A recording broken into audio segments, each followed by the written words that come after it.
What's up, everybody? In this video, I'm going to talk about the upcoming economic collapse and how you can prepare for it. I know I already made a video on this topic before, but in that video, I did not go into the specifics of how to prepare. I was just giving you an overview. But since that time, I've done my research on different asset classes, and this, in my opinion, is the best way to prepare for the collapse. First of all, make sure that you're not over leveraged.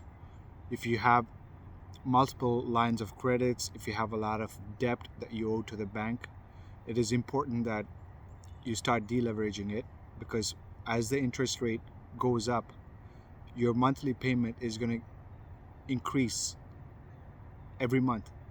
And what you may be affording to pay, you may not be able to afford to pay down the road as the interest rate rises even further. And on top of that, when you have a lot of debt, you would not be in a good position to invest when the actual sale happens. There's going to be a lot of asset classes that are currently overvalued that's going to crash, and they're going to crash big. And during those moments, you want to be in a position where you have some funds that you can invest to buy those assets for sale. It's all about buying low and selling high. A lot of people, they buy when it's just a frenzy out there, when everybody's buying the same thing. They buy the top, they give it, they rush into that gold. They think that, okay, I'm gonna get rich overnight, and that's when you get burnt. And that's what happened in the last few months to the people who FOMO'd and bought things at the top. They bought real estate at the top, they bought stock market at the top, thinking that it's gonna go up for the rest of the life. But that's not how it works. There's a cycle, and like any cycle, some cycles are going up and the cycle turns. So you have to watch out for different types of indicators to know what part of the cycle that you're on. So right now, clearly, we are in the downward cycle. So the signs of the downward cycle are usually like, the after the money printing, like that happened like a couple of the last 2 years. Whenever the money gets printed, that's when the asset classes rise, right? But all those money printing stuff has inflated the assets enough. And now, to curb that inflation that caused by money printing, the feds will have started to increase the interest rates as a process of quantitative tightening. And that's just reducing the money supply in the market. When the interest rate is increasing, banks are not giving out loans anymore. And that decreases the circulation of money in the market. And also, you will see the stock market going down, the real estate crashes, and that also changes the psychology of people. So instead of being more hopeful, they'll be spending all their money. Instead of that, they'll just be more fearful, and they'll be starting to save more. So the money circulation goes down. And during those times when the interest rate goes up, the stock market crashes, and then the real estate crashes. So those two asset classes are definitely not the ones you want to be parking your money in the next 2 years. And also definitely not in speculative assets such as cryptocurrencies. I know cryptocurrencies have a good future, like the blockchain technology and all that stuff, but right now the market is still very new, and it's purely valued on speculation. It's valued very little to the value that it actually offers. For example, Bitcoin may be the first coin that you can say, the first cryptocurrency that became popular, but the actual technology of Bitcoin is not really that good. So to put that in perspective, you can think of Bitcoin as like Internet Explorer, or like those very old computer.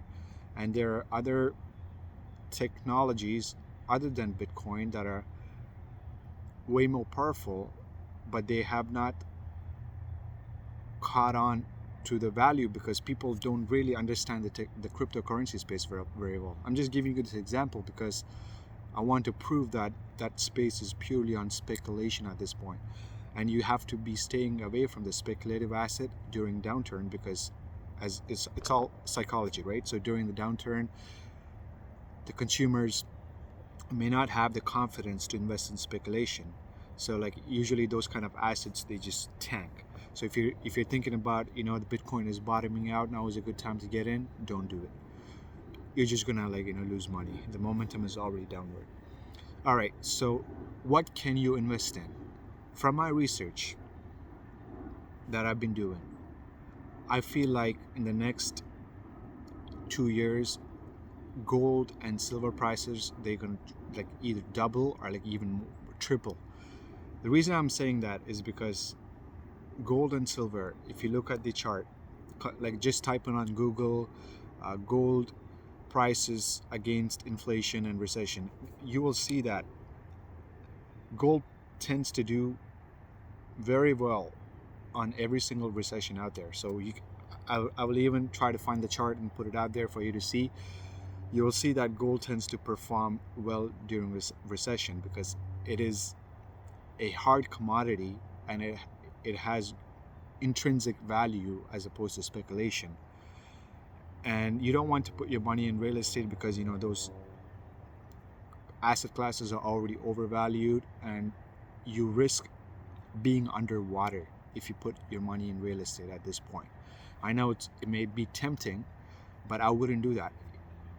Even if you can do it, why would you buy real estate with the borrowing cost being so high?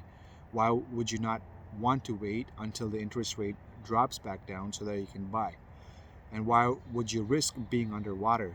What I mean by underwater is, let's just say you buy a property for 400K, but then during the crash it goes down to 300K. Now you're underwater $100,000, and if you want to sell your property, you got to pay out of your pocket $100,000 to clear the bank. That's, in my opinion, not good. And at the same time, you don't want to park cash because inflation is a scam, right? Inflation erodes your purchasing power away. When you hold cash in the bank, yeah, you can hold certain amount of money in cash, in liquid, so that you can buy stuff for sale. But I would not just hoard cash, because every single day as the inflation goes up, it erodes your purchasing power. It's not good. They say inflation is at 10%, but it's way more than that. I believe inflation is probably close to 20%, because if you look at your grocery bills, and you'll find out the milk price has gone up more than 15%. The price of beef and the chicken and the meat products have gone up more than 15%. So it's simply not like 7 or 10% like they're saying. It's way more than that. Anyway, so you don't want to hold all your funds in cash. So you have to allocate. Gold and silver will outperform every other asset class that I just mentioned in the last 2 years. I'm probably just going to go all in gold and silver, and you can do your own research as well. And I just want to make this video to update on the videos that I made before. Hope you find that helpful. Until next time, my friends, be fearless and take care.